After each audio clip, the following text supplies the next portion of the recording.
Well, hello there, everybody. You are watching, guess what? The Main Viewer. We're going to talk about all kinds of good stuff. Actually, I'm wearing a Discovery shirt, and I don't think we have any Discovery news. We have like news from around the Star Trek universe, except for Discovery, it seems like right now. But we're going to talk about Strange New Worlds. We're going to talk about specific actors and characters from Strange New Worlds. We have some Picard stuff to discuss. We have some goodies on Twitter. We have everything that you could possibly imagine, except for Melissa Longo. Just kidding. She's right there. Melissa Longo, everybody. I was like, where did I go? Well, how's it going, everyone? We also today have occasional science advisor for Star Trek, Dr. Mohammed Noor, who will explain Melissa's joke she just made. I will not, but hello, it's great to be here. And then nobody will know what we're discussing before we hit record. We also have a two-time Emmy nominee meteorologist. It's also, you can't spell meteorologist Katie without meteorologist Katie Nickelodeon, there we go. who will explain Melissa Longo's joke. Not chance. That's up to you. All right. My name is Ryan T. Husk. I wear disco shirts. I have Deep Space Nine backgrounds, and I talk about Strange New Worlds. And you're going to explain the joke. Okay, so the joke is just basically in a nutshell that Mohammed knew a guy that talked funny, and Melissa was doing an impression of it. Right? That was pretty much it. Yeah. Well, he just talked really slow, right? And that was it. Yeah. That was the build-up made it seem like it was way better than it was. Yeah, you would call me and I'd be like, can you please play this at 2x speed? It would be so slow. Well, and it just sounded fun to try, so I did. Woohoo. What does the Prodigy shirt say? Does it say like Prodi? No, it's the ship. What's the ship's name again? Like the Cerritos? It just says Ritos on it. Yeah, Ritos. What is the Prodigy ship right now? But it just has the, half of the Prodigy ship. Why can't we remember this? We're gonna have to take away our nerd card. The Protostar. So Protostar. It's Proto. Oh, there we go. Proto. It says Got Proto. it. That's pretty Not cool. Frodo. No. Not Proto Baggins. All right, everybody. This is the time of the week where you guys can kick off your shoes or flip-flops or Mugatu feet and just relax. Let us take you through the week in Star Trek and tell jokes that nobody gets and have some fun together. First of all, hello. Do you remember in Star Trek 6, The Undiscovered Country, the person who Chekhov tried to arrest for being the spy who had basically blown up the Klingon ship, had those funny big feet. Do you remember that? See, that's exactly what I was referencing. Yeah, that was it. So he said if the shoe fits, and it turned out like, no, he had these feet which would never fit in that shoe. Yeah, there was that. It reminds me, it was not in Star Trek, but another sci-fi show around that time. There was that foo bird that it was this red bird that used to poop on people. And if they would wipe the poop off, they would die. And the moral of the story was, if the foo shits, wear it. And in the chat, the live chat right now is Dr. What? Too tired for this, Ryan.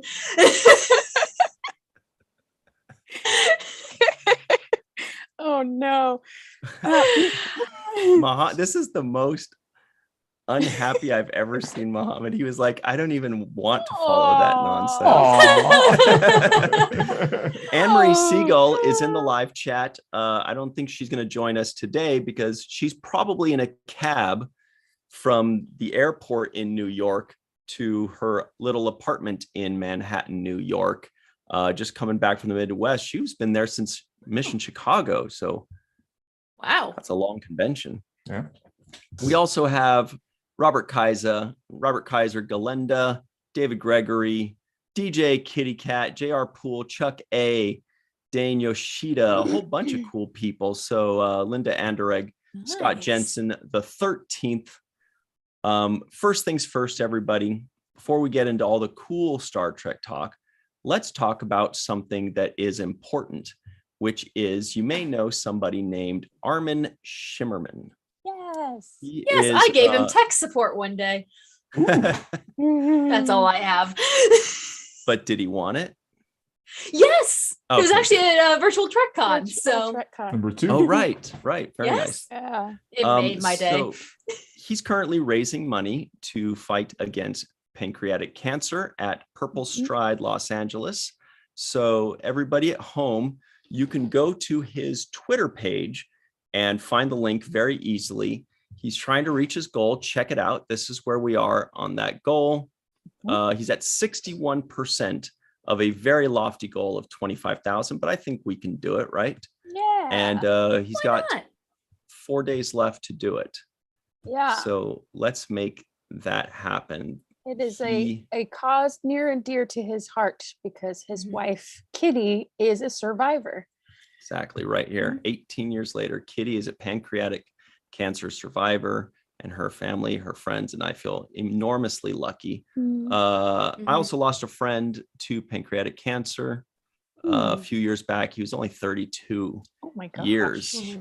Wow. And, it's a horrible thing. And those of us that don't have to deal with it are very fortunate. So everybody go donate. Just go to Armin Shimmerman on Twitter. I believe his Twitter handle is just Shimmerman Armin. And go donate. Donate $5 if you can, or more if you can, but you could definitely share it and retweet it and tell your friends. Yeah, actually, we'll put that in the comments right now. Oh, comments, yeah. Ooh, actually, while you do that, I have a piece of Star Trek news myself, but I have to go grab it. 1 second. Oh. Building suspense. Can't I wait to know. see. She's like, while you do that, but I'm going to get it after you're done doing that. Oops. So everybody stay in suspense because we don't want to move on to the next discussion. I have a piece if you want to do it in the meantime. Maybe not. I'll do it in a minute. Okay. Guess who I met this weekend?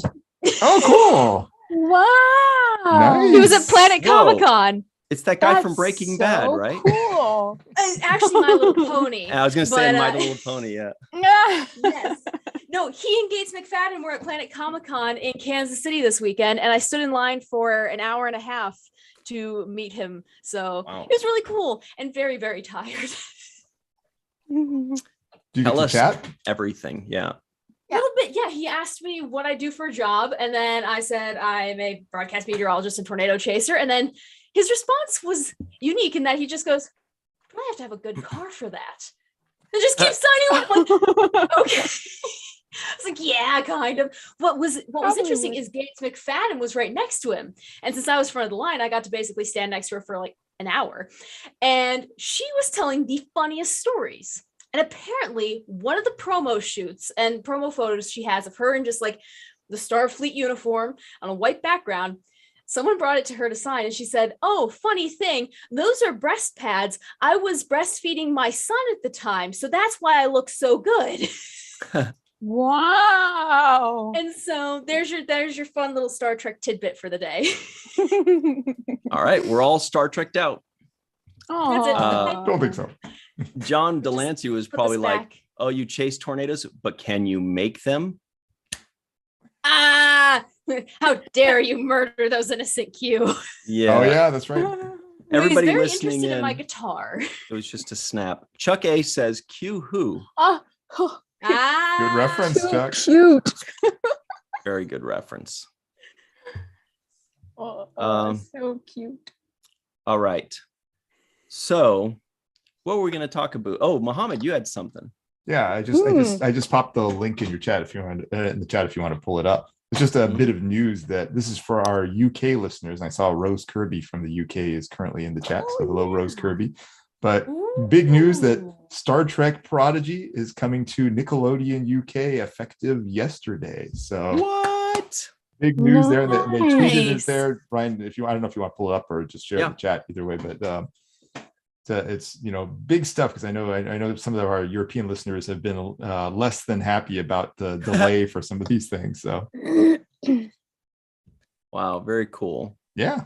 As of yesterday, you guys can see it on Nickelodeon in the UK. So yeah, April 25th. Very nice. yeah, Good knowledge. Yes. no problem. Okay. I had to come prepared.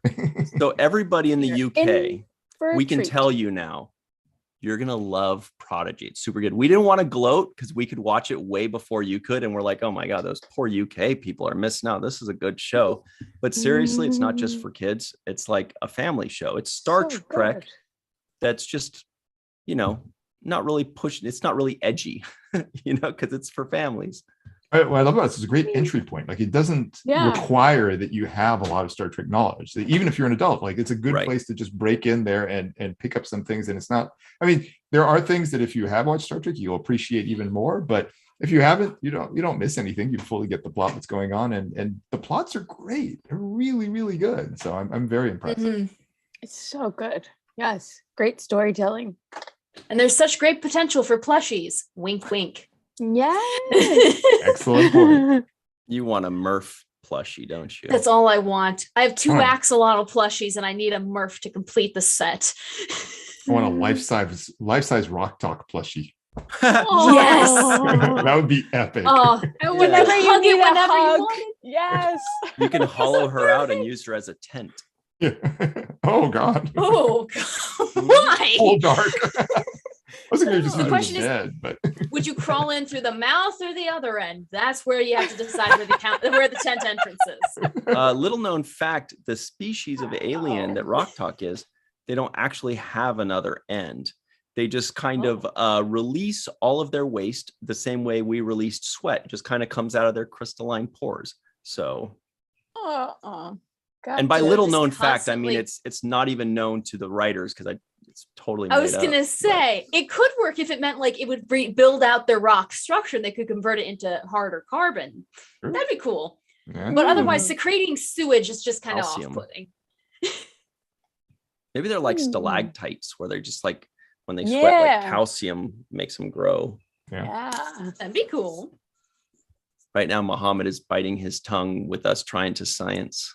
Yeah, I was trying to think of exactly how it would work. I'm like, I can imagine kind of like bird poop in a way, like that's kind of semi-solid, but it's exuding. I mean, it's not impossible. Thanks, Muhammad.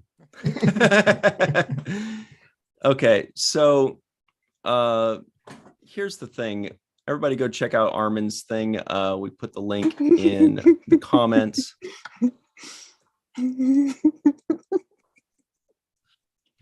Scott. You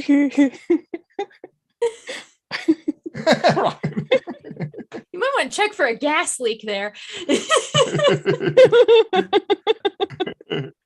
Might be venting plasma. Nice, Scott. Nice. What did we miss? Oh, Scott wrote in the chat. Oh yeah. Skin Oh, parts. Good parts. Oh. Ew. All right. So that made Melissa laugh for 2 minutes straight. Good All job. right. Yeah. Very nice. Okay. So let's talk about what's going on this week. First thing is Star Trek Strange New Worlds. I don't know if you've heard, but we are 2 weeks away. It's next week.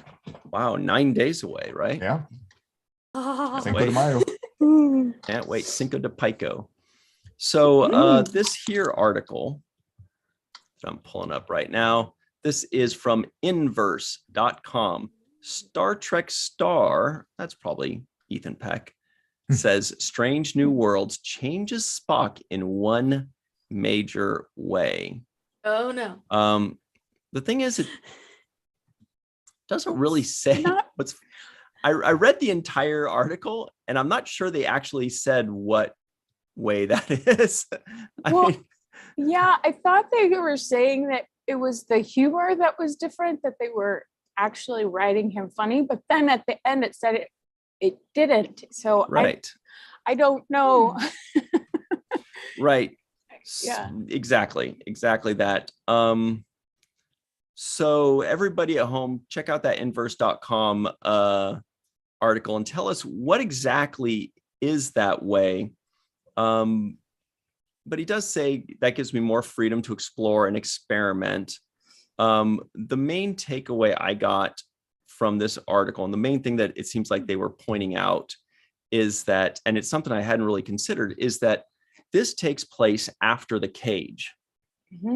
Takes place before the original series. So there was a major difference in Spock between the cage and the original series. In the cage, he's smiling and laughing and shouting and giggling and being just like a regular guy with funny eyebrows.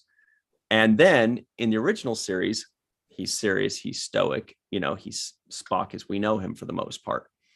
So what that means is now in Strange New Worlds, they can play around with that kind of stuff. They can play around with him, maybe laughing a little bit, maybe being a little more emotional, maybe showing the steps that he takes and the storylines that it takes to get him to go from this guy that has emotions and shows them to a guy that becomes fully embracing of, his Vulcan side. Or maybe that would be, sorry. Here's just a thought or a theory. Maybe it's the accident that happens with Pike that leads him to that stoicism. Very nice. And lack of emotion. That trajectory continues because remember, he wanted to go through that Kolinar ritual in Star Trek the Motion Picture to purge all remaining emotion, right? So he'll be continuing that same trajectory then from like having a fair bit to less to wanting to purge and then backtracking in subsequent movies and things. But I have a bigger question about him, which I guess we could just answer right now. I think this is a funny thing. His earlobes. So Leonard Nimoy has dangly earlobes like me, see, the dangly sort of earlobe. Whereas Zachary Quinto has the sort of attached earlobes. Like So like, and these are genetic, of course. So like, I'm curious, like, I think Ethan Peck has dangly too. There's So plenty as of an people around the world right now evolutionary just massaging their earlobes. Like, what do I have? Mine's not Ferengi. dangly. So Yeah, Mohammed, as a biologist, what you're saying is that the people with the dangly earlobes are better, right? No, not saying that at all. Hey. Oh, just implying it. Yeah. No. Just thinking it. Diversity is the spice of life. Oh yeah. Oh yeah. Let's say hello to Thomas Surprenant in the live chat.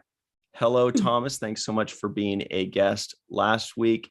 Emmy award-winning makeup effects artist for all your favorite Star Trek series pre-2017, of course. Last week on Star Trek because and some Chill. of your favorites may be post-2017. What'd you say, Mohammed? This is last week on Star Trek and Chill, not on this show. That's right. Right.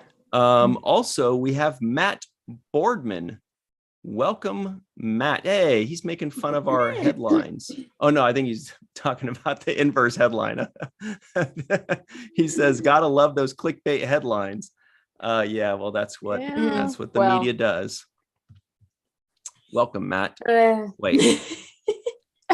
Welcome to the show, Matt. Thank you for joining us. But Melissa, that's a great theory about Pike's, accident that kind of scares Spock straight. But I remember at first when they're showing us a little bit about Spock and we're seeing him in Discovery and we're seeing these things, I can't help it. I'm one of the nerds that goes, Spock doesn't do that. That's not the real Spock. What's he doing with his sideburns? What he looks like he should be handing me a latte. Who is this imposter? But then, like hipster Spock. But then when you piece that together, like that extra information that is there, you can actually say, oh yeah, well, hang on a second. What we know about him is from here on, and from this one thing that took place like 8 years before or something crazy like that. I think the cage takes place like 8 or 10 years before. So yeah, there are a lot of things he could have gone through in that amount of time. Well, and including that sideburn phase. Yeah. Oh, well, gosh. especially since Vulcans have a tendency to naturally be more emotional and have more stronger emotions, and you couple that with the human side, you know, that could send somebody or a half Vulcan, half human over the edge. Great point.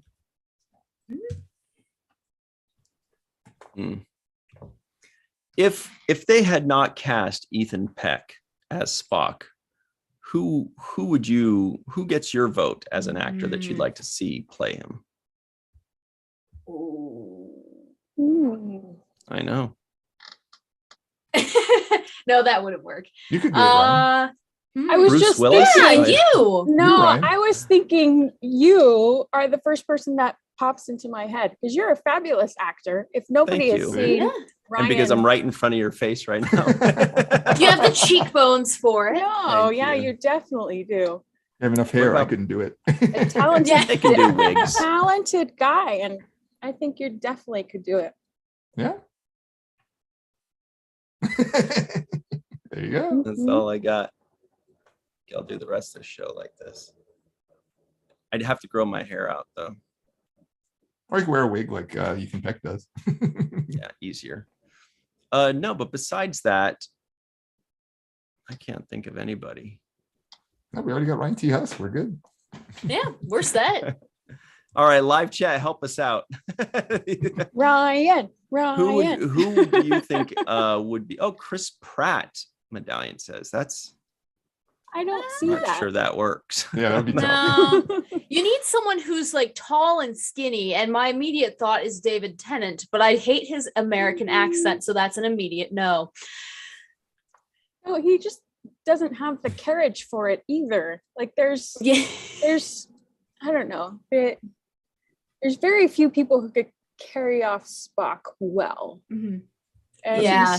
and you have to have the kind of cadence in your body to be able to do that well.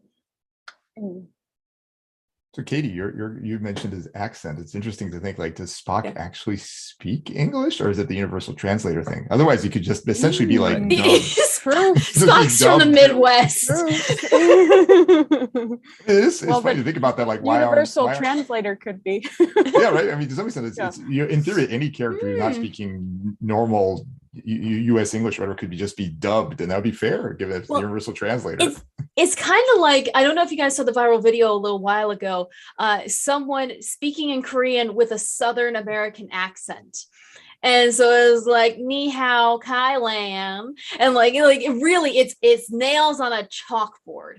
So what I imagine is they have an episode where the universal translator just goes bonkers with accents.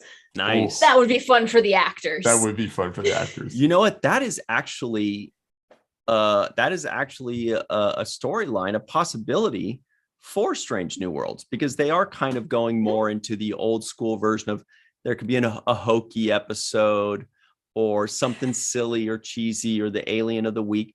They could have something where the universal translator maybe, doesn't just mess with their accents, but also their cadence, because you also have to like raise the stakes, which is like, why do we care other than humor? Well, maybe they're going in for some peace talks, and Pike is sitting there going like, like rather than saying, no, I really believe you, he's going, no, I really believe you to these guys, because he's saying the right things, and they're like, He's got a Boston like- accent. No, I really believe you.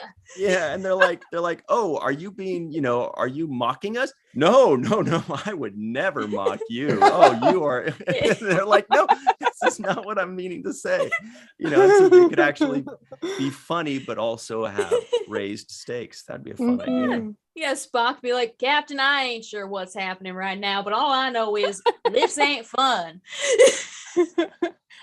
Thanks, Trip. I would pay to watch. Oh my gosh, yes. And like the You final, would pay the to final watch scene could Strange be New them. Worlds anyway. Oh well, yeah. Details. But you can always end the episode with them like, I don't know, go and get pecan pie in the galley or something. Like just a nice. Ooh. And is Okay, it now I have a pecan or fan fiction to pecan? write. Good Or point. Pecan. Tomato or tomato. Tomato. There are Does right and anybody wrong say ways to tomato? ever. I'm not from like Tomato. Australia. Maybe Brits. Tomato. Yeah. Or bagel or bagel. That's Bagel. the latest one. feel like I the only don't people never- that say Bagel. tomato are people that do like those fake accents, like those fake Yeah. debutante accents where they're like, oh, I'm from Harvard Yard and I'm gonna have a tomato or something. Like nobody's actually born speaking that You're an accent. Australian who says it that way, but like Well, that's Really? a yeah, different thing. and Yeah. I've heard some Brits say tomato. Australia is just a rumor anyway. Tomatoes. Yeah, I was born in Australia. Oh, so that's proof, I guess. Robert Kaiser said something that made me laugh, but I lost it. He said, well, wherever it is, Robert Kaiser said Ryan's sideburns are way too short for Strange New Worlds Spock. For any other Spock, they're okay, because we've seen the picture of him with the things that go and they curl around and like tickle him on his cheeks. But sideburns can be grown, and they have those fake puffy stuff that you can stick on your face that are hairy. What puffy stuff? The hairy Oh, okay. stuff. Thomas Yeah. would know it. This stuff. That's true. That's true. He will. And Medallion reminds us that he was being sarcastic about saying Chris Pratt. He says that the joke is that Chris Pratt is cast in everything, but Yeah. Yeah. 0 out of 4 podcasters got that one. Oops. Maybe with 420. And Thomas Serpernant says Muhammad, the Vulcan priests are bald. Oh. So There you go. you're all set. I'm also not an actor, but besides that. Yeah, it seems easy enough, right? Yeah, no. Sure. And speaking of pecan, I believe it's been said that there are 4 ways to say pecan. There's pecan, pecan, pecan, and pecan.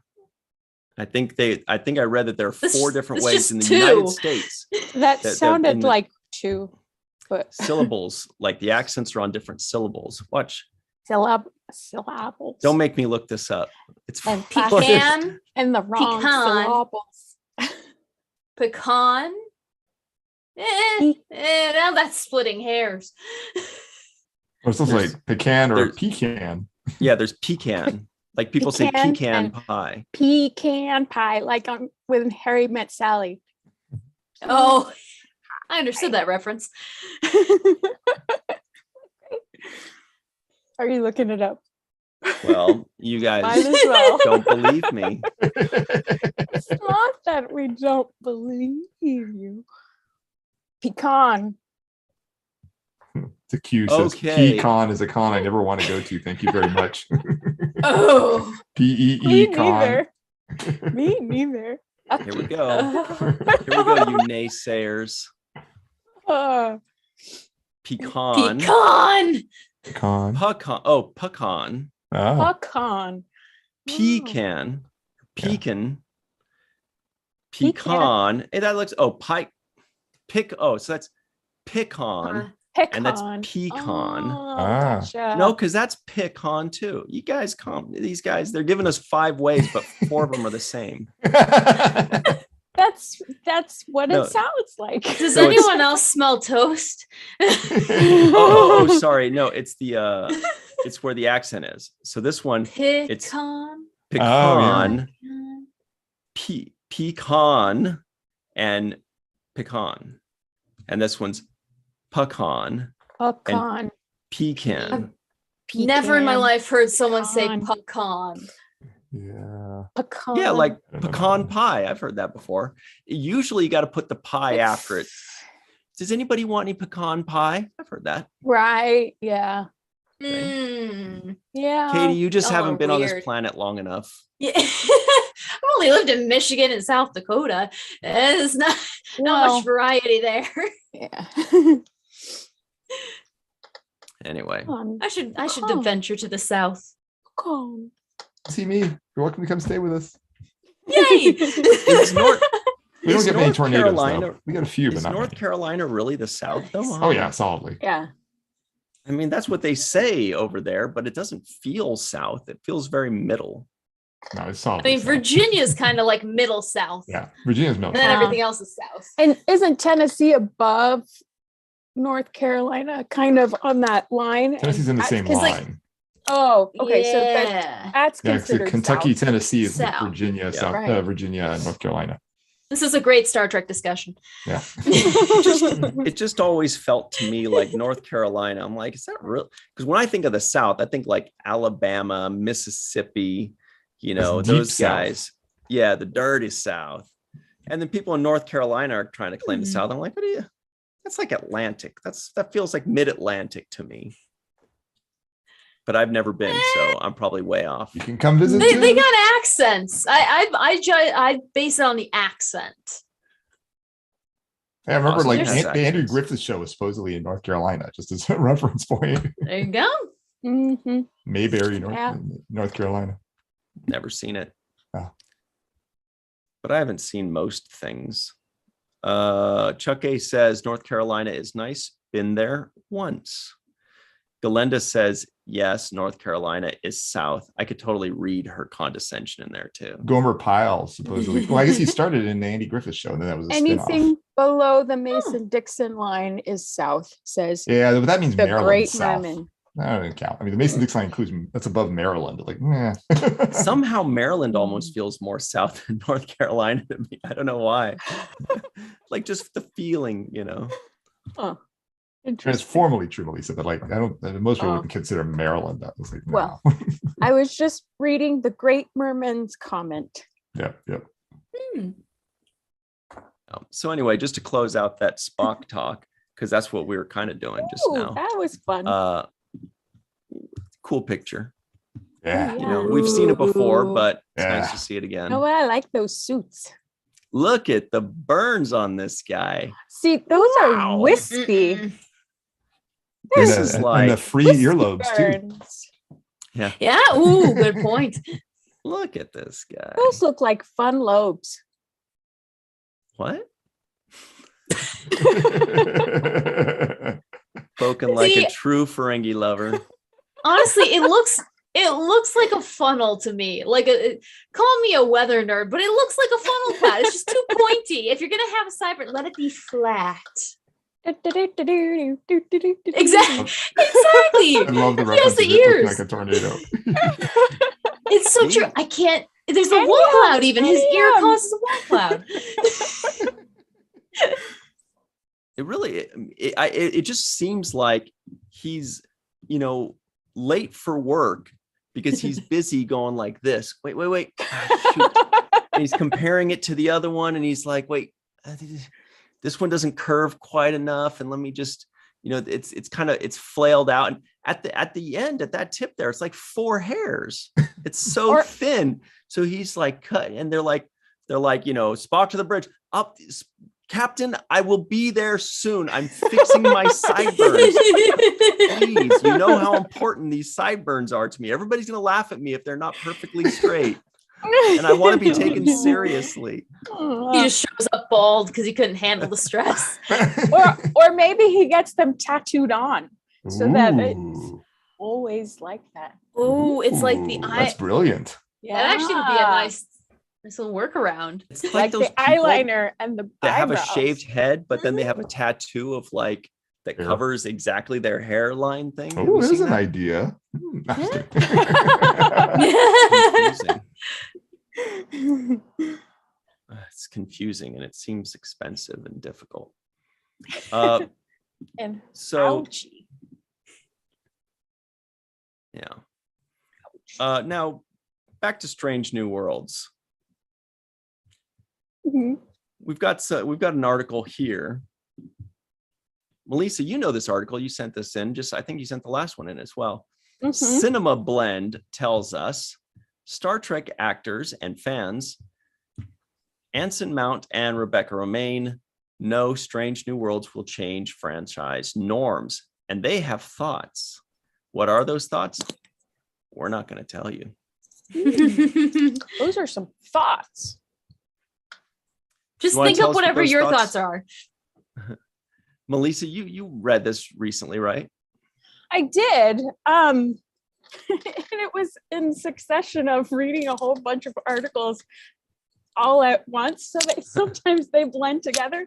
But they basically said that both Anson Mount and Rebecca Romaine are Star Trek fans and have been since they were mini versions of themselves. And there's some things that they're going to stay true to as far as TOS goes, but there's going to be changes too, and expect some a different style, I guess, of show. Some of it stays true to the overall feel of the positive, feeling of TOS, but there's also there's some sexiness in there. Rebecca Romaine says that a lot. Sexy is sexy, and it's good sexy, and then there's humor, and it's good humor, and then there's some horrible, which is truly horrible. So it gives a wide range of different emotions, I guess. I don't know, or styles. Yeah. That's exactly it. There's a quote from Anson Mount here that says, I don't know. I'm going to even put in the laughs. I don't know. There's plenty of TV out there now. Look, at the end of the day, you got to follow your gut and do the best job you know how to do. I'm rarely bullish on these things, and I'm kind of bullish on Strange New Worlds in the sense that I think more people than not are going to appreciate what we have taken from both canon and the original series. Wait, but the original series is canon. That's confusing. Stylistically and content-wise, and in the spirit of Trek, really bearing down on the sense of adventure, of optimistic fun. And I think is one thing that we've managed to do. What? And I think is okay. That is the reason I tuned into Star Trek every week when I was a kid, is that sense of excitement you got even as you're turning on the TV, because not only did you not know where the Enterprise would end up, you didn't know where the Enterprise would begin. I can confidently say that we have done that. It's called Strange New Worlds for a reason. I think I got gardeners popping in. Talk amongst yourselves. Yay! That's really cool. I like that it's not just trying to just replicate the original series too. We should do a quick shout out right here too, just to our good friends. I don't think they're in the chat right now, but just so people know, the Sci-Fi Sisters just posted an interview with Anson Mount from Strange New Worlds. So I haven't actually listened to the whole thing. I listened to a little clip of it, but it was a fun interview. And how nice was it? Sorry, I'm gonna please do a spoiler, but good. Anson was so nice to get them all 4 tickets to the red carpet premiere this weekend, and they were like, what? That so great. Is epic. They definitely deserve all of the love because they're awesome. Yeah, people should look up people should look up their website, sci-fi-sisters.com, and they also have like a group on Facebook called the Sci-Fi Sisters Mothership. Mutha ship. Nice. So, all good with you, Ryan? They're right in my backyard on the other side of my window. I don't know if you can hear them. No. Oh, cool. Good. They wait. They just wait. They hang out and they go, okay, the red light's on. Let's get them. I would do the same. I heard you mention the Sci-Fi Sisters when I came back. Yeah. They just interviewed Anson now, so we were talking about that. Oh, cool. So now we've got also a quote from Rebecca Romaine. Are you sure you're not hearing that? You're barely. A little bit. It's like it's a bee that's kind of close to the mic. It's not as distracting to you, to us, as it is to you. Or I should speak for myself, but they're like 4 feet away from me right now. You can always speak from me, Melissa. Just stare at them. So Rebecca Romaine says to all of you, it's not the exact same show as the original series, but we're trying to embrace the original series in tone. The original series was sort of utopian, and God, she's so smart. I love her. And we're going for a little bit of levity. We're going for some optimism, which I think we can all use right now with the state of the world. I think the standalone episodes are going to be a fun opportunity to tell a new story, hopefully, with an important message, some sort of takeaway at the end, or something that sparks conversation. It's got all of that. The funny bits are going to be funny. The sexy bits are going to be sexy. Imagine that. The horrific bits are going to be horrific, just like the original series. And then you've got the Enterprise, which is a character unto itself, which is also gorgeous, beautifully designed, mid-century modern. Our sets are so beautiful. It's groovy. It's sexy. It's like the original. It's not going to be exactly like the original series, but we're aiming for a tone that's similar to the original series. It's not going to be identical. Well, she said it's groovy just because of the 1960s. Yeah, 100%. That's what they would have said then.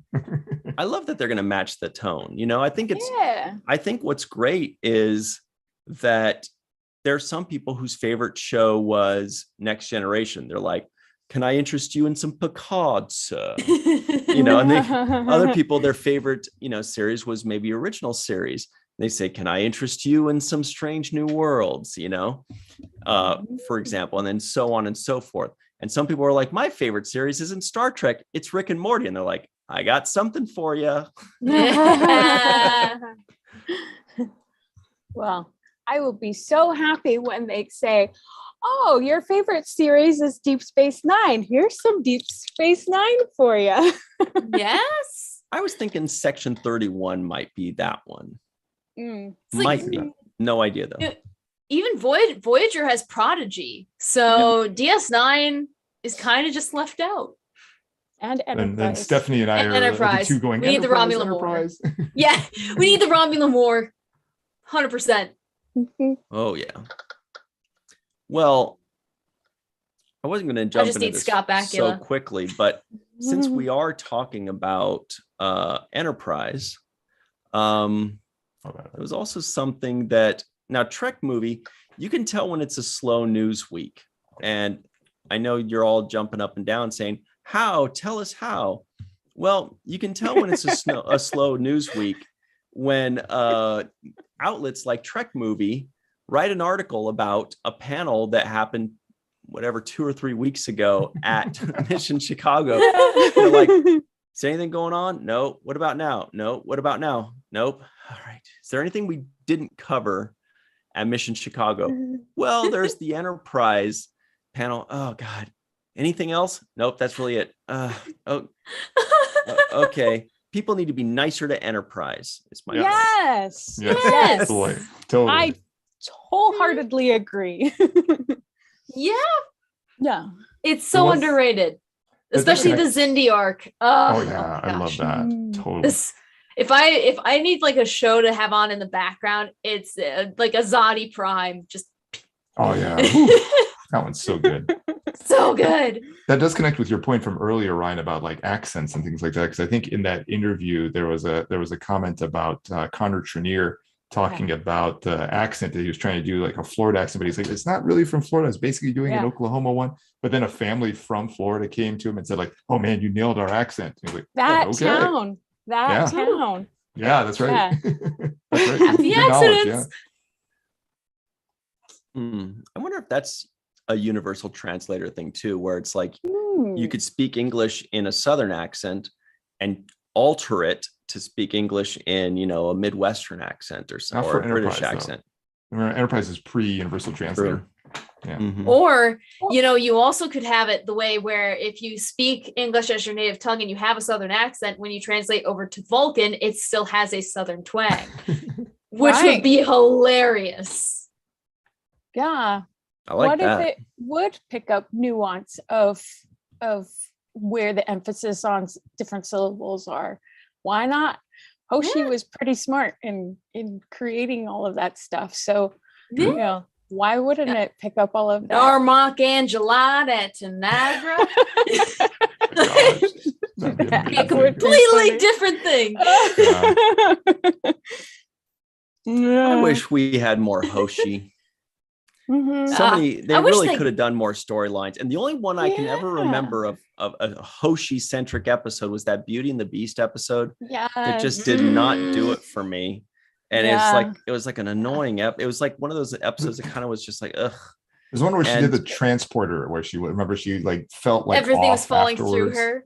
Yeah. I don't remember it. Oh, There's one Yeah. where she'd gone through the transporter like in an emergency, they beamed her up, but she kept on feeling like she was vanishing or something like that. But then it turned out, I think the whole episode was basically a dream or something like that. I think at the very end, because she thought that like she was out of phase and there was an intruder on the ship. But then at the very end, Yeah. spoiler alert. But at the end, I think it was just a dream, like while she was Ugh, transporting up. Just a Oh. dream. Yeah. Poor thing. Yeah. They really did her dirty. She could have had so much more. And they were just like, nope, sexy Vulcan by Hoshi. yeah. You remember when Geordi and Ensign Rowe were kind of Yeah. phasing out? That was such a Yeah. good episode. That was That good. was a good I- episode. That was one of my first fan fictions. Actually, it was a continuation of that. It was a whole new series. It's phenomenal. Yeah. I have to dig it up. I love the different Like takes they had in that episode where Ensign Rowe took it as like, this is us now, we are dead. You know, this is my faith. And it was an interesting sort of faith versus science kind of thing. Whereas Geordi's like, I'm gonna figure a way out of this. And Rowe's like, Yeah. accept this. This is where we Yeah. are. You know. Right. Yeah. Yeah, that was very Yeah. See, interesting. I haven't seen Yeah. any of these episodes in like 20 years. Like, well, maybe not Enterprise, but I haven't seen Enterprise since maybe right after it finished airing.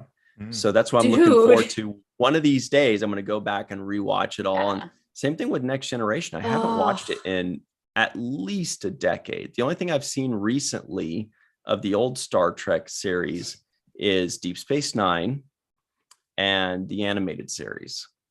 Hmm. Everything Oh, else is dude. like way, way, way back in the day. So Hmm. trekmovie.com basically quotes a few of the Enterprise actors saying, quote, Enterprise season 5 would have crushed it. Mhm. So It's Anthony Montgomery. yeah. that's Yeah. something that's something that I always wanted. I mean, Mhm. at least 7 seasons would have been great, but at least a 5th season. Yeah. Just Yeah. because I always wanted to see the formation of the Federation. And Mhm. we never really got it until the very end of the 4th season. Mhm. And then I wanted to see what happens. And it ended. Oh, what a bummer. Yep. Yeah. Just think, if we got a 5th season, Trip might still be alive. Yep. Mhm. Well, in my head, he still is. Yeah. I watched the last episode one time. I think it's the only Star Trek episode I've only seen once. Yeah. And I refuse to ever, it ended before then. Yeah. And I refuse to accept anything else. Robert Kaiser is giving Hoshi some love, which is great. We're not the only ones. Yeah, I always right. thought Hoshi and Travis needed more episodes. But you know what? Definitely. That's the thing, is like, if they had 3 more seasons, they would have gotten more episodes. I mean, unless the Yeah. writing kept trying to focus more and more and more on that trifecta. But so here's the question for you guys. This is the big one. Would you rather have, Oh no. Rather. I know, here it comes. Uh-oh. Enterprise, and everybody at home, we want to hear your answers too. Would you rather have Enterprise season 5, Deep Space Nine season 8, What was Voyager that face? Voyager movie, Oh, don't do that to me. another Next Generation movie, or a Deep Space Nine movie? With the Enterprise. with the Deep Space Nine movie, is it set after Deep Space Nine season Yeah. 7? So it'd be Deep Space Nine, either a movie or an 8th season. Voyager, I don't really know if they needed an 8th season because they got the voyage home, they Yeah. made it, but it would be cool to Yeah. have a movie, you know, that just like their own movie, that's just like their own storyline of something that happens, you know. So what would you guys? I think Enterprise season 5, because that's the only one that Enterprise. felt incomplete. All the rest were like nicely wrapped up with a bow, whereas that one was like Mhm. it was very hastily wrapped up and shoved in a paper bag instead of wrapped with a bow. Yeah, exactly. No, it'd have to be Enterprise 5, although I would say Voyager is a close second, just so that they could go back and say, yeah, 7 and Chakotay, not a thing. There's like a pheromone released or something. Like, no, Janeway and Chakotay for life. Well, if I remember correctly, Katie, you started the C7 fan group, right? The Chakotay 7 of 9 fan group. It's 14,000 strong. You guys started a petition to get Voyager to do that movie that was just all about Chakotay and 7 of 9's marriage and how they have little Borg babies. What? I'm pretty sure that goes against like the Geneva Convention worth of like torture and stuff. The only reason I would create that group is to destroy it. So Oh my gosh. Wow. Dark. Hire Katie for Section 31. Yeah. yes, I will take him out. She's Scorpion Part 3. Yeah. Wow. Well, what do you It's think, all that Melissa? latent rage. Muhammad and Katie said Enterprise season 5. What do you say? Yeah, I'm torn here. I definitely think Enterprise probably deserves the season 5, but I also think that Deep Space Nine deserves a movie. So it would be one of those two for me. Deep Space Nine movie or Enterprise season 5. Because Voyager did get pretty wrapped up. Season 8 for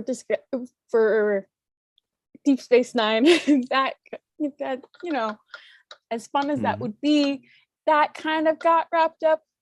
So, and we don't need another TNG movie, another one.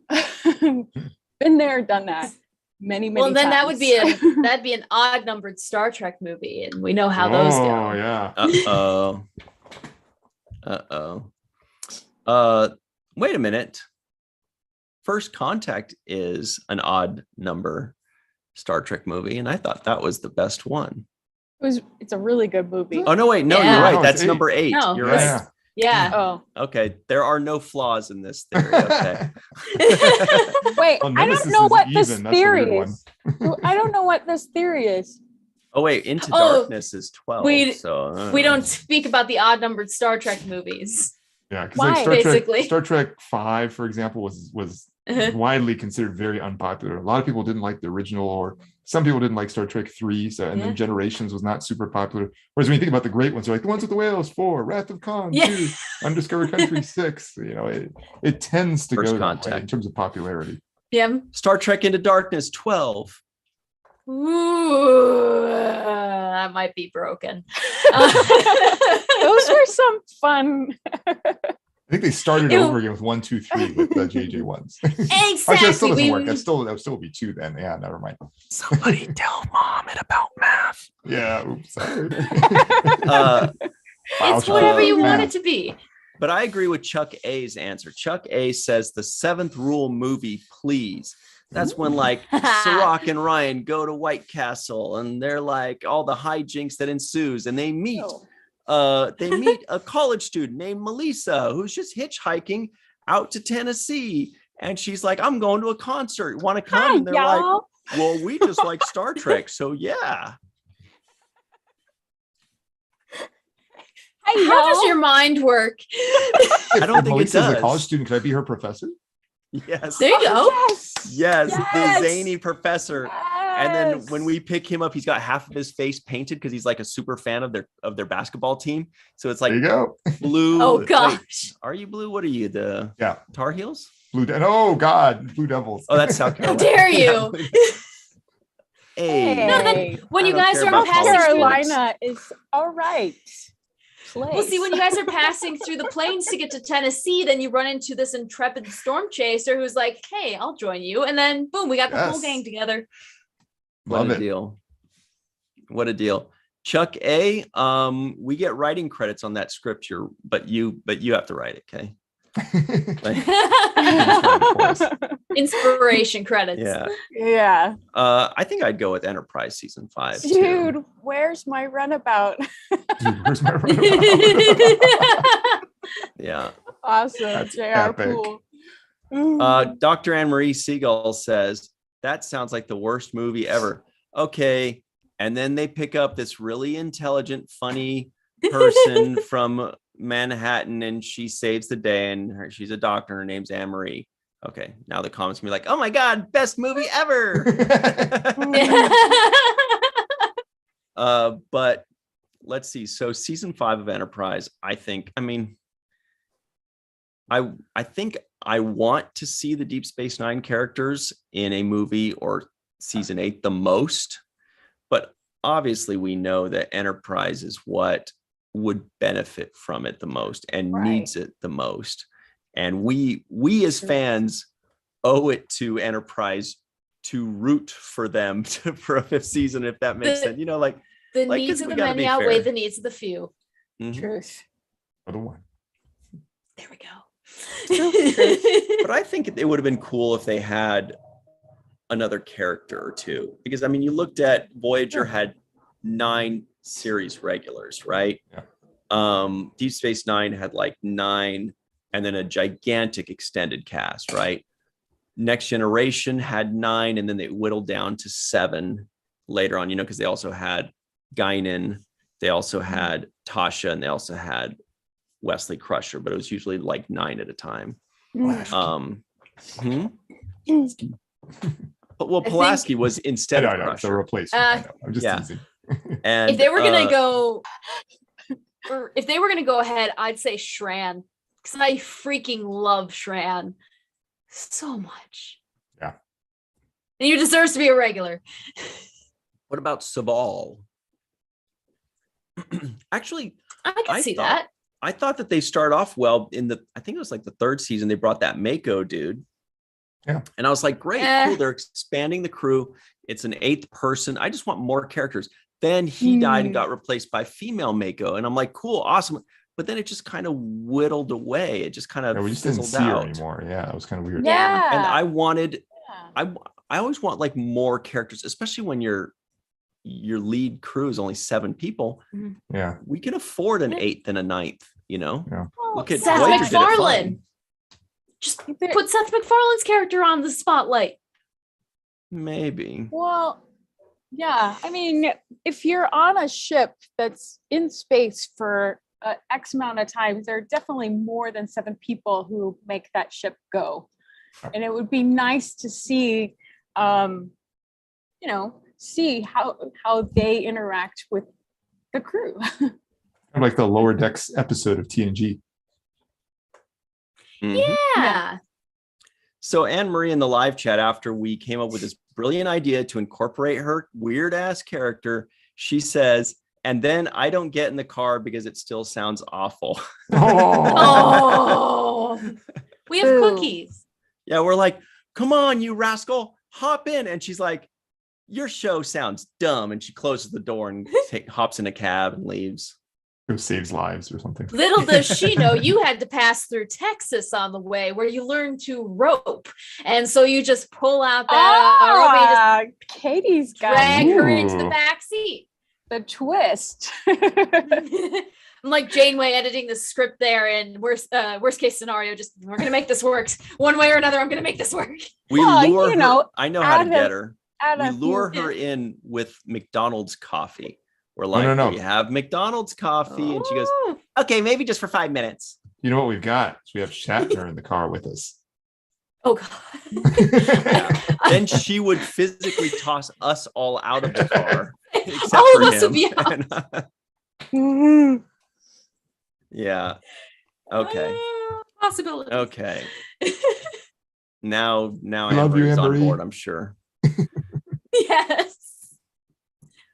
Okay, so what was next on the agenda here? We wanted to talk a little bit about Picard. Oh, Melissa, you're going to have to take this Picard talk because I did not read this article, but I really liked. Look, I'm a product of the internet, okay? I just read the headline and share it and go, see? I don't know what it actually says. Or even if the headline is in any way related to the content of the article. So here's the article here, now that I've really sold it. It's at screenrant.com, everybody. 3 plots in season 2 can explain the Next Generation cast's return in season 3. So what I thought would be fun is before we even look at that, can you guys guess how will they incorporate Worf, Geordi, Beverly, and maybe Will Wheaton, maybe Sayla, because they're going to try to figure out a way to bring back Denise Crosby. I think it would be amazing. Better. That would be oh so my cool. Gosh. Oh, who's the actress for Dr. Pulaski? Diana Muldaur. Yeah. Is she still with us? She's still alive. Okay. Yeah, we could find a way to bring her in. So I said this last time, and Stephanie said she was going to ban me if I said that's why I whispered it before. Oh, see, she wasn't that bad. So what And do you they're think, silent. Melissa? Melissa, what do you think? How are they going to bring back Worf? Is he going to be a captain and come save the day, Captain Worf? Or is he going to be just like hanging out with the Nibaraith Alliance? Or is it just going to be one of those things where they need someone to give them advice? They need someone to help them. So they put out like the bat signal, but instead it's like a glass of prune juice. And then he comes flying over. To the tune of Klingon opera. I'm not really sure how they're going to incorporate the old new cast. I don't know where Picard is going to leave off, so there's not really a clue as to how they're going to pick up the old new cast. I do have a feeling that most of the cast that we are familiar with in Picard probably won't be returning, because that feels like where the story is going. For me, that'd be a lot of chefs in the kitchen if you had both old and new. Well, they did it with Star Trek Generations movie number 7. Barely. The original series Yeah. cast, aside from Kirk, were barely in it. Yeah. Yeah. And it was only like 3 or 4 of them. Yeah. Yeah. I think it would be, I think if I had to guess, I don't think they're going to be like the band is back together for 10 episodes. I think it'll be more like what they did with Riker and Troy. What were they in one episode together? Riker was in a second one. Whoopi's Guinan was in 1 episode. The other ladies, Guinan was in 2 episodes so far. You know what I mean? Like, they don't need to have them be the main cast in order to keep bringing them back. I think it feels like they're just going to have like one big special moment, like a wedding or a funeral. Or poker just game. like Don't you a dare, scene. Ryan. No funerals. I can't take that. I'm worried that maybe Picard is going to have his real death at the end of season 3. Katie's like, I'm out. Yeah. My headphones are on too loud. I can still hear what you're saying. And then they're all there paying their respects, and we have like a moment. Whoa, there's a kitty tail. Yeah. He's even flipping you off. It's just a guess. I'm not privy to any of this, so it may not happen. I'm just saying that would be a nice send off, So in If the that current happens- season, oh, sorry. If that happens, I will send you the bill for my hyperventilation. Continue. So in the current Gosh, now season, that's- if anybody hasn't watched the most recent episode, then like mute right now or something like that. So I'm going to say something that happens in the most recent episode of Picard. So spoiler warning, it has been put out there. And we'll give you a thumbs up when to come back in. You'll know when to come back from the mute. Good Otherwise, call. they won't know. Sorry. Good call. Yeah, it's like you're just gone for the rest of the show now. So in the most recent episode, we learned that Q seemed to be dying, right? So that was a big plot line. And I'm just thinking, like, if we had some sort of parallel to, say, for example, the finale of TNG with All Good Things, there was this sort of jumping across timelines. Maybe like all of them have to go together either to a place or time, and maybe that's why they all have to be part of this I'm just making something up. Like it's associated with this Q plot, assuming the Q plot continues past this season. Just making. I agree with that, because my idea was that Q would maybe do like one last ditch effort and send them to the continuum. Ooh. And like he would be with, oh my gosh. Wow, I'm going to be bleeding. No. Oh, it's fine. Happens all the time. Everybody that's just listening on audio, I feel like we need to explain what's going on here. Yeah. That was a cat that jumped on her and cut her. Fell from the sky. That's all. It's fine. It's just a flesh wound. But with the Q continuum, he could be like, Picard could be with Q, and Q could be like, fine, well, like I'll do it myself with like Thanos energy. And like all of a sudden you just pop in and there's everyone. Because then you wouldn't have to go and spend a bunch of episodes on this journey to go and collect them and everything, and just be like, all right, here's your people, go do stuff. And I think maybe that might be a way to get the energy up. Mm-hmm. Now, Matt Boardman, who... Your thumbs up? Oh. Come on back, everybody. Matt Boardman, who's in the live chat, he knows something about something. We know that for sure. He says we're definitely going to get them for more than just one episode. He also says that Terry, presumably Terry Metalis, has told us that it's not just going to be cameos. Yeah. Right, but then... Is it going to be 10 episodes? Oh. I bet not. I could be wrong, but I bet not. The way the article makes it sound, and I've kind of gotten this feeling from watching this season of Picard, is that they are sending Rios and Agnes and Seven off in their own. They're gonna leave them. Rios on Earth. Agnes is going to be Borg Queen. She probably gets killed. If anything, if Agnes is the Borg Queen from the very first episode, then she'll probably die. Better not. I like her acting. I like her too. And then I like her acting more. Okay. You can have that, but I like her acting even a little bit more. But it feels like they're closing the chapter on these characters, which I'm honestly not very happy about, because I want to learn more about them. Yeah.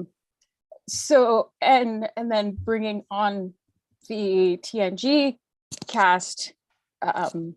For not cameos, it's Picard's send-off is what the article makes it sound like. So it's going to be more focused on the people in TNG than the people that we know, or from Picard. From what I remember from standing next to Gates McFadden at the con, she had told one person, because they said that they were super psyched to see her again on screen. She said, oh, those episodes were so much fun to film. So we know there's going to be multiple episodes that she's in. So that starts to put the puzzle pieces together of, okay, so it is going to be like more than just one off here, one off there. Mm-hmm. Mm-hmm. It's all very exciting. I agree with Melissa that I just hope that the people that took us to the dance don't get lost in the shuffle of what Armin Shimmerman called greatest hits. You know, when in the Deep Space Nine documentary, when he said they brought Worf over, he said it felt like they were kind of bringing over the greatest hits. And so I hope they don't make the current recurring actors or the current main characters feel that way, that they're being replaced by the greatest hits, because they're the ones that brought us here. Look, there was Picard. Picard was legacy. 7 of 9 was legacy, but you had Rios, you had Agnes and Soji Berry, you had Rafi, who's freaking amazing. And Elnor, and they brought us here, Evan. Poor Evan Evagora has barely even been in this season. Right. And same thing with Corey. She's in it a little bit, but certainly less than before. Rios's new lady, Teresa, is in it even more than her, right? Yeah. Which is why I'm like, I think Rios may stay on Earth with her. And or the he kid. takes her into the future. I really Yeah. hope they just take him to the future and it's like, see, look, the world got better. Bye. Yeah, but my only thing with that is that she's committed to her clinic and helping the people in Right. Yeah, good 2024. point. Yeah, she wouldn't leave that. It would imply That's that she true. had no impact too. Like if she then goes to the future Exactly. and like everything's still the same, it's like, well, then you did basically nothing in the long haul. That would be kind of a Exactly. sad statement. Totally. Yeah. Yeah. They're like, look, nothing changed. Yeah, that'd be sad. Yeah, that's true. Yeah. Okay, so maybe that's not going to happen. At least I don't think so. I think that probably makes sense. But speaking of being in multiple episodes, I want to point something out here on a website called twitter.com. Ooh. That owned by Elon Musk. Not yet. Yeah. Celia R. Gooding says, and she plays Uhura. She says, when Anson Mount tells you not to stop yourself in the middle of a take, you listen. You push through the tears and make some magic. So pumped for y'all to see season 2. No more sleeps till season 1. See you soon. # Strange New Worlds and emoji things. So That's awesome. my takeaway from that is Uhura doesn't die in season 1. Woohoo! Yes. Well, that would make sense. I guess we kind of already knew that though, right? Yeah. But we know she's in season 2. Yes, Uhura survives. True. We do have some security with these characters. Right. Makes our way to Star Trek 5. We know that. It's kind of like the Pike situation though, is kind of like why I didn't never watch Titanic. It's like I know how it ends, right? Like we know what's going to happen to Pike. We know he's going to get messed up. 6. We know that Uhura is going to survive and Spock is going to survive. That's pretty much all we know. Oh, and Mbenga too, and Nurse Number 1. Well, no, because she's only in the cage, which is before this, right? Good point. Right. Truth. I want to see Hemmer. Wait, no, is his name Hemmer? I think that's right. The blind Enar. Yeah. Yeah. All right. MC Hemmer. All right. He touched Hopefully this. we'll remember it that way. Okay, so Matt Boardman, tell us what else you know. We only have a few minutes left, so tell us what else you know. Just spill it. He says Rios is too good of a character to leave him behind. He goes fingers crossed, but he knows. David Gregory says 7 Rios Rafi, just so easy to feel invested in these characters. By the way, everybody, do you call her Rafi or Raffi? Because I was always calling her Raffi, and I just thought Picard called her Rafi because he says everything wrong. Like calls the Packleds Pockleds. So I would call them Pockleds, and people are like, you're saying it wrong. And I'm like, that's how Picard says it. So then I was calling Raffi, even though Picard calls her Rafi. But then upon interviewing Michelle Hurd, she calls her character Rafi. So I'm like, look, Yeah. I'm going to call her what Michelle Hurd calls her. Fair. Yeah. Fair. That's the way I say it, I think. Yeah, Rafi? Mm-hmm. Rafi. Yeah, I guess so. I think. Or maybe I'm thinking about it too I much know. and I can't remember. Yeah. Same. Psyching yourself out. Raffaella. Oh my goodness. Scott Jensen Raffaella? says he actually remembers when Sirach was Uhura's son. That was in Star Trek of Gods and Men. You saw that, Scott Jensen? That's cool. Huh. Directed by the Rock and Vulcan, Mr. Tim Russ. Heck yes.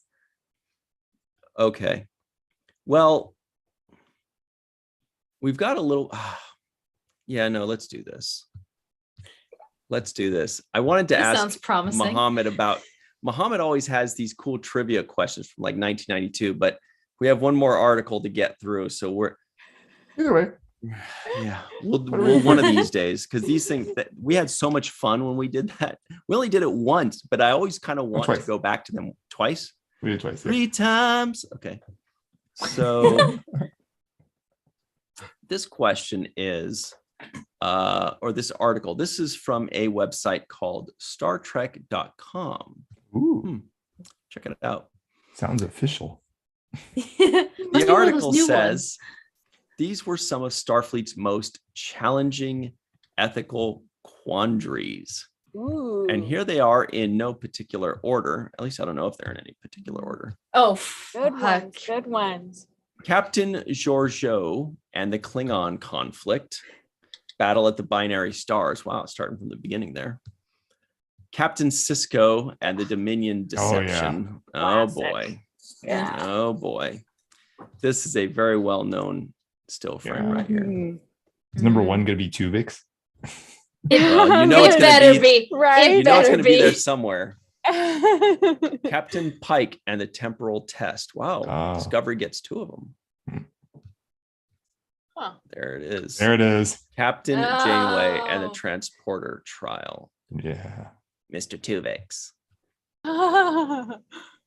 Captain Archer and the Sim situation. Which one was that? Oh, I Oh, would have picked. I would have picked similitude. the. I would have picked the one from Damage Oh, instead. right. The, Which one is Oh. that? I would have picked the one Trip from clone. Damage where they had to basically raid Casey Biggs's ship and steal his engine. That's what I was. That's exactly the no, one I'm it was thinking. the trip clone. Oh, I When they understand. had I'm to- saying, Right. I would Oh. have But we're picked the other saying one, that's though. a better quandary. Yeah. Oh. Oh no, Then similitude. killing Trip's Well, clone, who it's is too similar. It's too similar to Tuvix. That's the only reason I was Tuvix, saying. but Yeah, Trip's clone is similar to Tuvix, but this one, Oh, Damage, no. is it Damage or Damaged? Damage, singular Damage. or current Yeah. present tense. Damage is kind of similar to In the Pale Moonlight. Oh, a I little guess but bit, so. those in that they're doing people- something dark. Didn't they say like Oh. they would still find another ship would find them? They just needed to use their engine. Like Oh, you'll yeah. be fine. You're just It'd be moving like- slower. So They were It'd be saying like a hopefully. year, maybe they'd be okay. Yeah. it was not. It wasn't like, similitude. Similitude is death. It's true. like leaving someone stranded on a road. It's like maybe someone will come and pick you up when you're hitchhiking. Maybe they won't. Maybe they'll pick you up and kill you. Maybe you'll be okay. Who knows? But we need Insectoids these may show tires. up. We need this Yeah. gas. but Your point's didn't well they- taken. but That it's didn't not they certain have- death. It's fair. Didn't they have the means to survive where they were for a really long time? Yeah, but it's just that they can't get away, they can't get home, and they're in, Right. potentially dangerous place. But you're right. They're I mean, vulnerable. Sim was definitely dead, whereas this is a group of people who are maybe not going to be dead. So I get what you guys are saying too. Also, I just love Trip. So Oh, the here's a good emotional one. damage. So that's 5 out of the 7. Here are the final 2. Captain Picard and the broken Oh, Borg. yeah. Iborg. Yeah, That one is. Ooh, the Look huge at how decision. young and gorgeous Captain Picard is. Look at him. beautiful. Damn it, Q. All right. And then Captain Kirk and the Keeler Oh. connection. Oh, look at he's cry. Agony. Yeah, Agony. that was painful. That was a rough one. Which one do you guys think is the biggest quandary of the 7? Which is the most challenging ethical quandary of those 7? And everybody at home, let us know which is the most challenging ethical quandary out of those 7. De ton avis. That means in your opinion. It's a tough decision. What do you See, think, Mohammed? Is it damaged? Damaged, sorry. I mean, damage. I mean, it's so flagrant. Like I'm gonna help me and my people over you and your people, and screw you guys. True. You know, that's the thing that really gets me about it. Which I mean, I guess that's kind of true also for like the Cisco one too, right? But Well- it's not just his people; it's like the quadrant. Minus the Yeah. Cardassians who had gone rogue. But that's kind of true for Janeway too. That was more of a self-serving decision as well. It's true. It's true. Tuvix really shouldn't have existed. That would have been an easy call for Yeah. me. I mean, I guess the don't difference know. with Tuvix is they did, and Tuvix and also the Sim one, they didn't go into the situation knowing that was going to happen. Like in both cases, Yeah. they thought like there was an accident or something like that. Whereas Damage one, they went in like the whole thing was like this is what we're gonna do. From day one. Even Cisco, like he wasn't sure how deep it was. It was stepwise getting deeper and deeper and deeper. His damage is like, Oh, we're gonna raid that ship. You have a very good point there. Garrick knew where that was going to go. Garrick knew, but that wasn't the quandary. I mean, Garrick never had an ethical quandary. But according to human ethics, true. Yeah. Not necessarily Cardassian. Yeah, fair. You know point. what? I just realized though, because I think one of the dark horse ones for me here is Borg, because to me, Borg is almost identical to In the Pale Moonlight, but that Captain Picard did not sacrifice the big picture, or he did not sacrifice the one person for the big picture victory, right? Because he could have destroyed the Borg, and in the words of, if I remember correctly, in the words of the Admiral of the Week said, you could have rid the Federation of a mortal enemy, but instead he decided not to rid them of a mortal enemy and save this one being. Whereas Cisco did the opposite. He basically killed one being to save them from a mortal enemy. Yeah, but I don't think that Picard's choice was morally or ethically wrong. Oh, I'm not saying right or wrong. I'm just saying that they're the same decision, but they made a different choice within that decision, right? Oh. Did he do it? I can't remember. Did he do it for Hugh, or did he just decide that like destroying all the Borg was ethically wrong? He did it for Hugh, I'm pretty sure. Was it for Hugh? Okay, that's why I couldn't remember. Well, because he started to learn that Hugh had sentience. Yeah. So he could. He was going to kill the Borg, right? Yeah. Like the Borg as a whole, but then when Hugh, you're right, Melissa, started exhibiting thought, and he started to get to know him. And I think one of his crew was like, "You got to go meet him." And Picard did not want to get to know him. Yeah. That's what I was afraid of. Yeah. Guinan flipped. And she was initially like, initially she was like, they were just they're mindless drones, but then she talked to him, and it was Geordi who convinced Guinan to go talk to Hugh. And it was good old Star Trek. And genocide is not a good thing either. Hell yeah. Genesis is though. So what do you guys think? Or the episode. Not the device. So what do you think is the most what was it, challenging ethical quandary out of all those? I feel like it has to be Borg, because we got multiple quandaries from multiple people. And so that just kind of exacerbated and emphasized what they were going through, because Picard had that, you had Guinan go through it. So moral quandary, I guess. I don't know. Most challenging. And the other final thing with the Pale Moonlight and Borg, I wonder if it would have been harder for Cisco to kill Vreenak, the Romulan senator, had Vreenak been nice and likable like Hugh. And I wonder if Picard would have been more willing to kill Hugh if he was unlikable like Vreenak. You know what I mean? Yeah. Cisco didn't intentionally kill Vreenak, though. I mean, he didn't even know Vreenak was going to be dead. But he knew, like what Garrick says, he knew that deep down, something like that might happen. Yeah. That's why he used Garrick, because he knew that Garrick wouldn't have those same moral qualms that Cisco has, or the Federation. Right. But you're right, Mohammed. That's a point well taken, that he didn't say kill him. Right. He wasn't even aware that was going to be an outcome. Like when Vreenak left the station, as far as Cisco knew, Vreenak was going back to the Romulan Empire fine.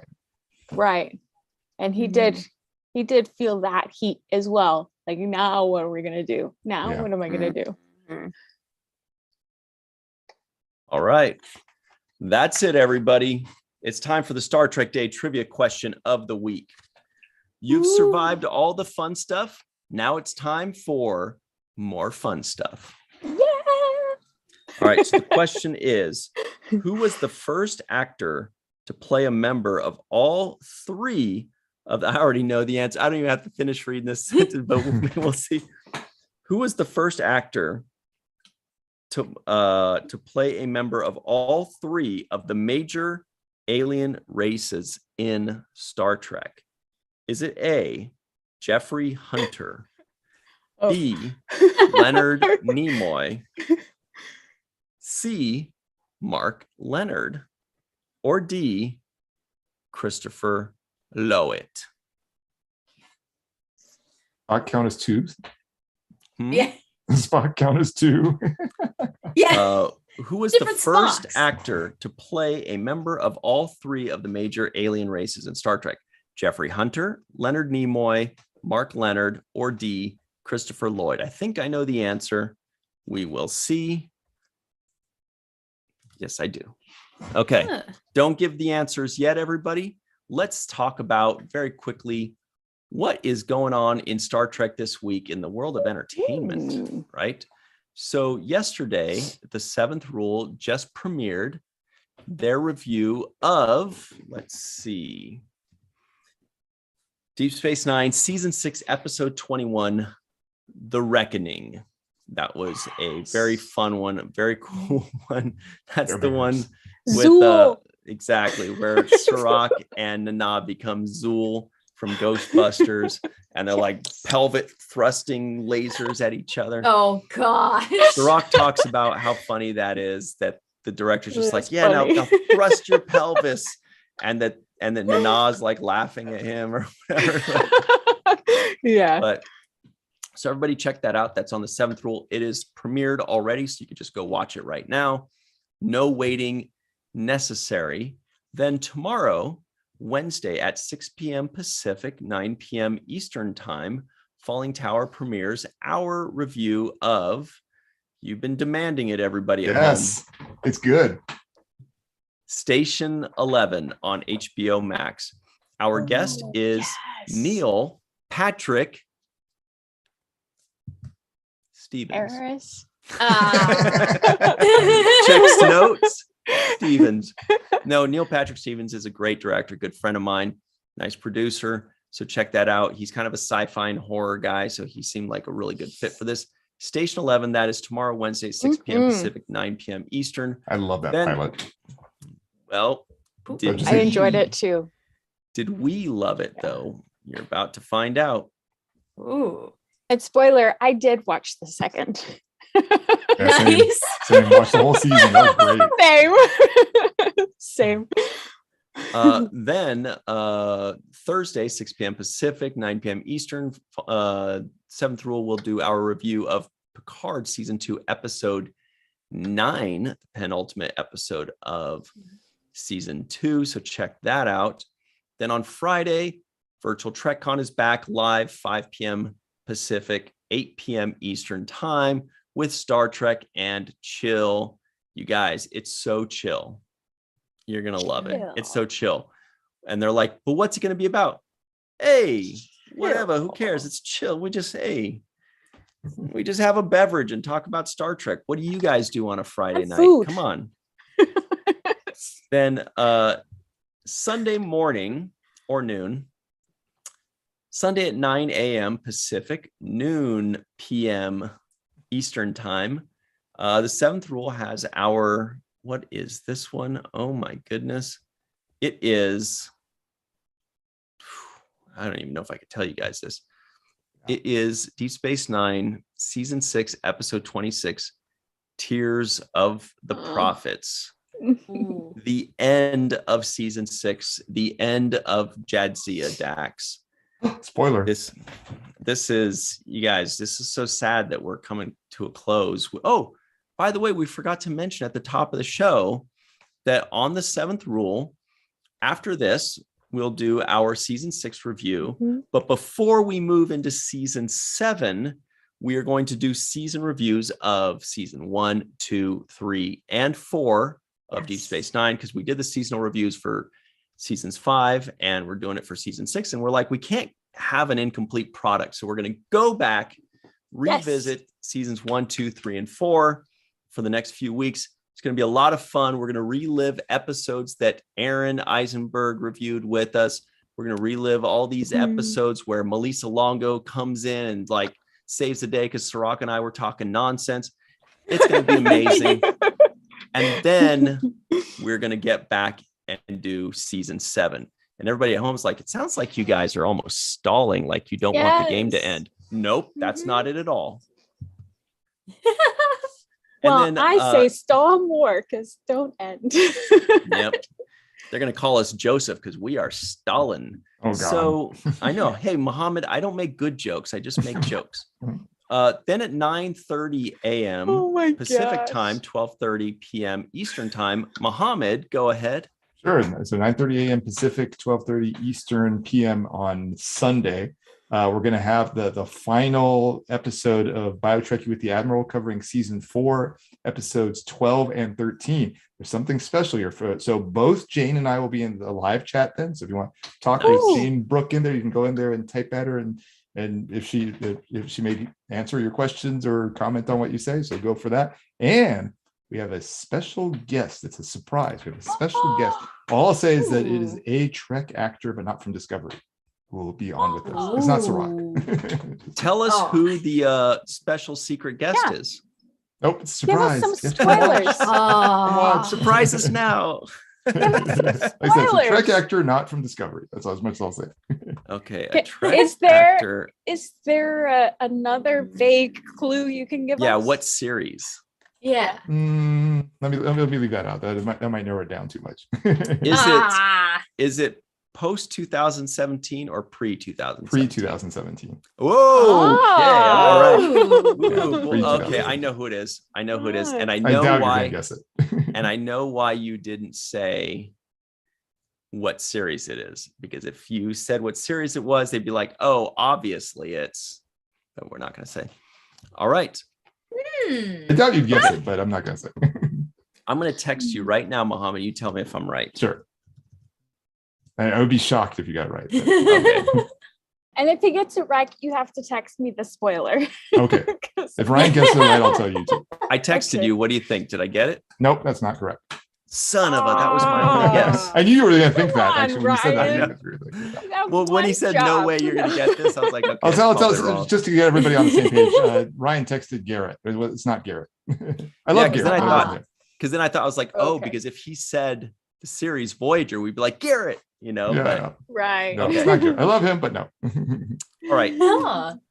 So everybody at home, those are your marching orders. Go watch all that fun stuff. Go donate to Armin's fundraiser to fight pancreatic cancer. And let's have some fun together. The answer was, of course, C, Mark Leonard, everybody. What was his third? Because he was a Vulcan Romulan. What's the third? Was he human? Was he human? Okay, I didn't remember that. Maybe. Maybe. That would count. I just remember that reading that somewhere that he played a bunch of aliens like first. Like he was kind of the first Jeff Combs, out there.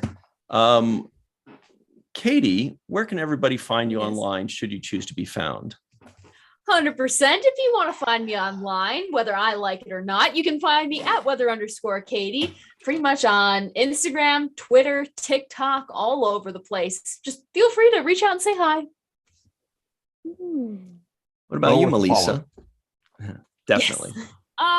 Yes, the social media trifecta, Melissa Longo, and YouTube, Melissa Longo, Walking Art made by Melissa, and Seventh Rule, Virtual Check-On, all of those jazzy stuff. Did you make your shirt, or is that just the one you got? I did. It's really cool. Love it. Yeah, nice. Love it. Thanks. Very nicely done. Love it. As always. Dr. Muhammad Noor, where can everybody find you besides on BioTrekkie and the Admiral at 9:30 a.m. Pacific, 12:30 p.m. Eastern time this coming Sunday? Besides that, I'm on social media, like Instagram, Facebook, Twitter as @Mofnoor, M like Michael, A, F like Frank, N like November, OOR. And then again, YouTube as BioTrekkie.